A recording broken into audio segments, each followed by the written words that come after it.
반갑습니다. 우리 대학부 증인들 지체들, 여러분들 이 시기를 어떻게 보내고 계시는지 궁금합니다. 안부 인사를 전하고요. 참 여러모로 혼란스럽고 또 걱정이 많이 되는 시기에 여러분들의 육신이 건강하기를 바라고, 또 그와 더불어서 여러분들의 영혼도 하나님을 향하여서 튼튼하고 또 활력이 있기를 바랍니다. 주중에 여러분들의 신앙생활을 대학부에서 돕기를 원하고 여러 가지를 고민하고 있습니다. 어떤 방식으로 어떻게 여러분들을 도울 수 있을까? 저는 매일마다 제가 할 수 있는 부분이 여러분들과 함께 성경 통독을 함께 나누고 또 그 안에서 은혜를 누리는 그런 시간들을 가지면 좋겠다라는 생각을 하고, 되지 않지만 익숙하지 않지만 유튜브라는 이 영상 촬영을 통해서 함께 여러분들과 은혜를 나눴으면 좋겠습니다. 우리가 성경 통독을 1년 1독을 목표로 해서 계속 공동체적으로 함께 해나가고 있죠. 오늘 통독 본문은 7장, 신명기 7장부터 9장까지 내용입니다. 여러분들 알고 계시듯이 신명기는 모세의 고별 설교입니다. 모세가 이제 가나안 입성을 앞두고 요단 동편에서 마지막으로 회고하는 설교죠. 그동안 이스라엘 백성들을 향해서 하나님께서 어떤 은혜를 베푸셨고 또 어떤 사랑을 주셨으며 이스라엘은 어떻게 하나님의 율법을 어기고 배신했는가 하는 것들을 다시 일깨워주는, 이 모든 것들은 하나님의 뜻대로 다시 잘 살아라라는 얘기겠죠. 자, 그 관점에서 신명기의 핵심 단어를 들자고 한다면은 기억하라입니다. 기억하라. 하나님께서 어떤 사랑으로 이스라엘을 사랑하셨는지를 기억하라라는 것이죠. 자, 초점을 우리가 생각하면서 7장, 8장, 9장을 같이 한번 보겠습니다. 자, 7장 제가 다 읽지는 않고요. 중요한 요점들을 짚어가면서 또 필요한 부분들은 좀 더 이야기 나누고 그렇게 하도록 하겠습니다. 7장 2절 보시면 이 일곱 족속을 쫓아내실 때 1절에 쫓아내실 때 2절에 보시면 진멸하라, 그들을 철저하게 제거하라 라고 말씀을 하십니다. 진멸하는 것은 어떤 언약도 하지 말고 그들을 불쌍히 여기지도 말고 혼인하지도 말고, 이 얘기죠. 딸도 내 며느리로 삼지 말고. 자, 이렇게 그들을 철저하게 진멸하는 것은 단절하라는 말씀이죠. 자, 단절해야 하는 이유는 무엇입니까? 그들이 하나님으로부터 떠나게 하는 삶의 방식을 이스라엘에게 전파할 것이다 라고 하는 우려, 그리고 그것을 차단하기 위함이죠. 또한 하나님의 섭리적인 면에서 보자면 그들은 하나님의 진노, 하나님의 심판을 받아서 이스라엘의 심판의 도구가 되어서 그들이 심판을 받는 그런 상황이 이제 가나안 정복 전쟁의 배경이 되겠죠. 자, 하나님께서 그들과 단절할 것을 말씀하시면서 6절 보시면 너는 여호와 내 하나님의 성민이라 거룩한 백성이라. 자, 하나님은 너희들을 택하셔서 하나님의 계획들을 이루고자 하신다. 자, 그래서 7절과 8절 보시면은 여호와가 너희를 기뻐하시고 너희를 택하신 이유는 너희들의 수요가 많기 때문이 아니다. 너희들이 잘나서 그런 것이 아니고 너희들 대단해서 그런 것도 아니다. 너희들은 모든 민족 중에 가장 적다. 너희들의 선택받은 이유는 8절에 나오죠. 너희를 사랑하심으로 말미암아. 놀랍지 않습니까? 하나님께서 우리를 택하신 이유, 하나님께서 우리를 사랑하셨다라는 것입니다. 우리의 안에 있는 어떤 외적인 조건이 아니라 하나님께서, 우리 안에 있는 내적 조건이 아니라 하나님께서 우리를 사랑하신 그 사랑, 조건 없는 그 사랑으로 우리를 택하셨다라는 것입니다. 자, 그래서 하나님께서는 너희들이 하나님의 백성으로 택함을 받았으니 이제 너희들의 하나님의 주시는 명령을 지켜라 라는 것을 이야기하시는 것이 11절이고요. 자, 12절부터는 보시면 15절까지 보시면은 너희들이 법도를 지켜 행할 때 어떤 복을 주실 것인가 하는 내용을 말씀하시고, 자, 그리고 나서 16절 그들을 다시 한번 모든 민족을 진멸하고 그들의 신을 섬기지 말라. 자, 17절. 자, 그때 내가 혹시 심중에 이르기를 이 민족들은 나보다 많으니 내가 어찌 그를 쫓아낼 수 있으리요 하리라마는 그들을 두려워하지 말고 내 하나님 여호와께서 바로와 온 애굽에 행하신 것을 잘 기억하라. 나오죠? 바로에게 행하신 모든 것들을 기억하고, 19절 내 하나님 여호와께서 너를 인도하여 냈을 때에 내가 본 큰 시험과 이적과 기사와 강한 손과 편팔을 또 기억하라. 하나님께서 이렇게 행하실 것이기 때문에 과거를 기억하고 이후를 살아가라. 자, 이것이 성도에게 하나님께서 계속해서 우리에게 하시는 말씀이죠. 어떤 구원을 너희들이 누렸는가, 어떻게 하나님께서 우리를 구원하시고 우리를 회복하셨는가를 기억하라. 그리고 그 은혜를 따라서 오늘 믿음의 싸움을 싸워라. 그래서 이스라엘 같은 경우는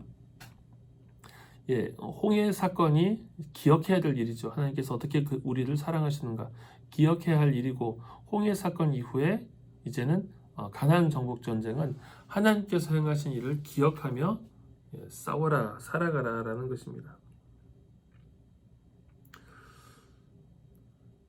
자, 8장으로 넘어가 보겠습니다. 8장도 중요한 말씀이 있죠. 자, 내가 오늘 명하는 모든 명령을 너희는 지켜 행하라. 그리하면 너희가 살고 번성하고 여호와께서 너희의 조상들에게 맹세하신 땅에 들어가서 그것을 차지하리라. 내 하나님 여호와께서 이 40년 동안에 내게 광야 길을 걷게 하신 것을 기억하라. 이는 너를 낮추시며 너를 시험하사 내 마음이 어떠한지 그 명령을 지키는지 지키지 않는지 알려 하심이라.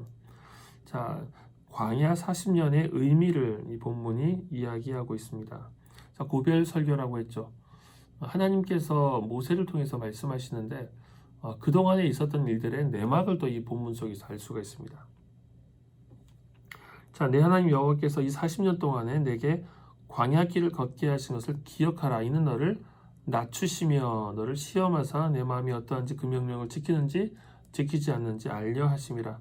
자, 하나님께서 광야 길을 걷게 하신 이 40년의 의미는 하나님께서 우리를 낮추시며 우리를 시험하시는 기간이었다. 또한 3절 너를 낮추시며 너를 주되게 하시며 너도 알지 못하며 내 조상들도 알지 못하던 만나를 내게 먹이신 것은 사람이 떡으로만 사는 것이 아니요 여호와 입에서 나오는 모든 말씀으로 사는 줄을 내가 알게 하려 하심이니라. 자, 이 말씀은 예수님께서 인용하신 말씀이죠. 첫 번째 사단의 유혹에 예수님께서 응수하신 것이죠. 자, 광야 40년의 의미는 무엇입니까? 사람이 떡으로 사는 것이 아니라 하나님의 말씀으로 산다는 것을 이스라엘이 알게 하려 하신 것이죠. 자, 그래서 4절 보시면은 기적적인 말씀이죠. 이 40년 동안 너희들의 의복이 헤어지지 아니하였고 내 발이 부르트지 아니하였느니라. 자, 5절 너는 사람이 그 아들을 징계함 같이 내 하나님 여호와께서 너를 징계하시는 줄 마음에 생각하고. 자, 하나님의 진노는 이방신의 진노와 다르다는 것입니다. 하나님의 진노는 아들을 징계하는 것, 따끔하게 혼내기는 하시지만 그들을 완전히 죽이지 않은, 완전히 제거하지 않으시는 하나님의 사랑이 본문에 나타나 있다는 것이죠. 자, 그래서 그의 길을 따라가며 그를 경외할지니라. 자, 11절로 가시면 내가 오늘 내게 명하는 여호와의 명령과 법도와 규례를 지키지 아니하고 내 하나님 여호와를 잊어버리지 않도록 삼갈지어다. 조심해라, 기억하라, 삼가라. 자, 어떨 때 우리가 여호와를 잊어버리게 됩니까? 내가 먹어서 배부르고 아름다운 집을 짓고 거주하게 되며 내 소와 양이 번성하며 내 은금이 증식되며 내 소유가 다 풍부하게 될 때 내 마음이 교만하여 내 하나님 여호와를 잊어버릴까 염려하노라. 자, 이렇게 되지 않도록 주의하라라는 것이죠. 다시 한번 그 16절에 내 조상들도 알지 못하는 만나를 광야에서 내게 먹이셨나니 이는 다 너를 낮추시며 너를 시험하사 마침내 내게 복을 주려 하심이었느니라. 자, 8장 초반부로 보시면은 시험하시는 것이 나오고 하나님께 3절에 나타난 교훈이 있죠. 하나님의 말씀으로 산다. 그런데 궁극적으로는 16절에 마침내 내게 복을 주려 하신다. 하나님의 궁극적인 계획은 무엇입니까? 마침내 우리에게 복을 주려 하신다. 우리의 삶 가운데 고통이 있고 어려움이 있고 환난이 있을지라도 그 안에 하나님의 궁극적인 계획은 우리가 망하게 하려는 것이 아니라 마침내 복을 주려 하십니다.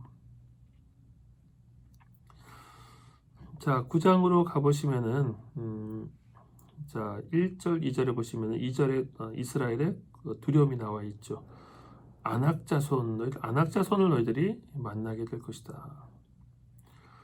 자, 안악자손과 누가 싸울 수 있겠는가? 누가 이길 수 있겠는가? 누가 능히 당하겠는가? 3절 보시면 오늘 너는 알라 네 하나님 여호와께서 맹렬한 불과 같이 내 앞에 나아가신다.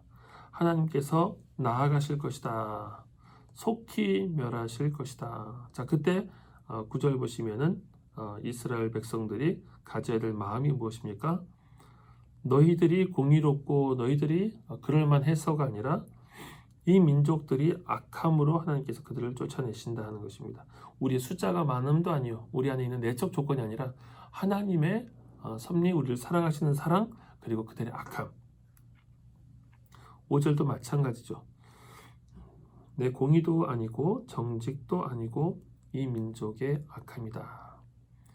6절도 계속 그 얘기를 하시죠. 너의 공의로 말미암음이 아니니라. 너는 목이 곧은 백성이니라. 착각하지 말라. 7절 너희들이 광야에서 내 하나님 여호와를 경노하게 하던 때를 잊지 말고 기억하라. 너희들이 애굽 땅에서 나오던 날부터 이곳에 이르기까지 늘 여호와를 거역하였으되. 8절 호렙산에서 너희를 멸하려 하셨느니라.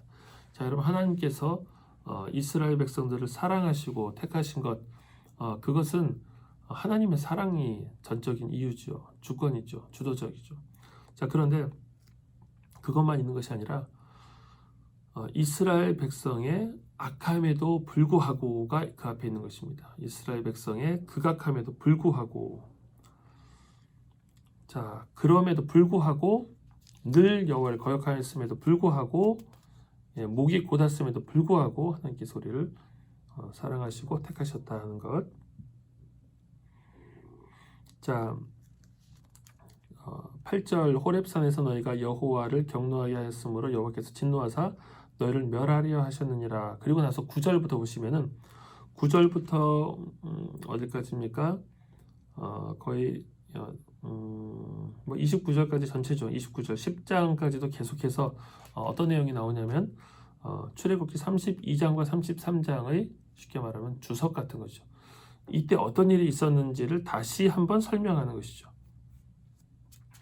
출애굽기 32장과 33장에서 나타난 아론의 금송아지 사건 속에서 너희들이 얼마나 큰 범죄를 하였는가 하는 것을 본문이 보여줍니다. 그러니까 이스라엘 백성의 범죄를 기억하면은 그것과 더불어서 하나님의 사랑이 어떤 사랑인지를 더 생생하게 하는 것이죠. 우리도 마찬가지입니다. 하나님께서 우리를 사랑하신다.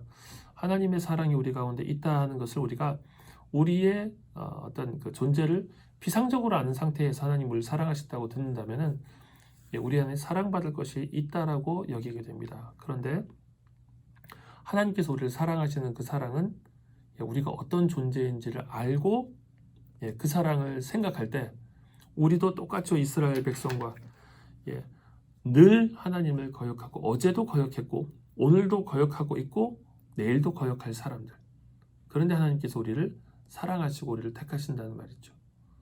그 사랑이 하나님의 사랑입니다. 그래서 이 본문 신명기 7장, 8장, 9장에서 계속 얘기하죠. 뭐 그 앞에도 얘기하고 뒤에도 얘기하는데 하나님의 명령을 지켜라, 말씀을 지켜라. 근데 말씀을 왜 지켜야 하는가?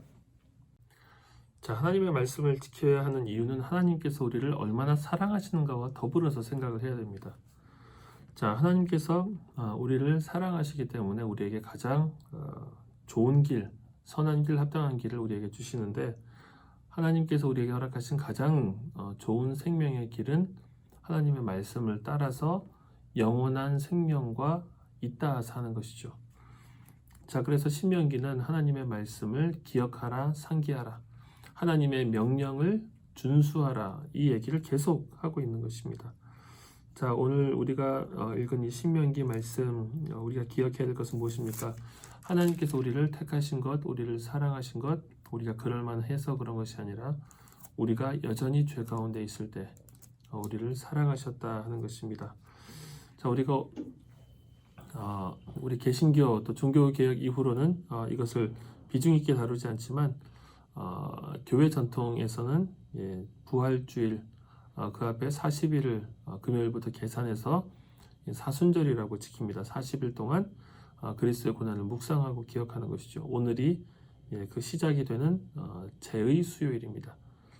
우리는 아까 말씀드린 것처럼 어떤 고행으로 이 시간을 율법적으로 지키지 않습니다. 이것은 성경이 명한 바는 아닙니다. 다만 이 기간을 우리가 예수 그리스도의 고난과 그 사랑, 값없이 우리에게 주신 사랑을 묵상하면서 좀 더 경건하게, 좀 더 기도하며, 특별히 우리가 이 코로나 사태를 맞이해서 이 교회가 하나님을 향하여서 더 애통함과 겸비함으로 무릎 꿇는 그런 시간으로 우리가 삼았으면 좋겠습니다. 여러분들 10시에 기도하는 그 시간, 그리고 그와 더불어서 하나님의 말씀을 읽고 또 매일 성경으로 묵상하는 개인의 삶에서 하나님을 찾고 구하고 만나는 일들이 풍성하기를 주님의 이름으로 축복합니다.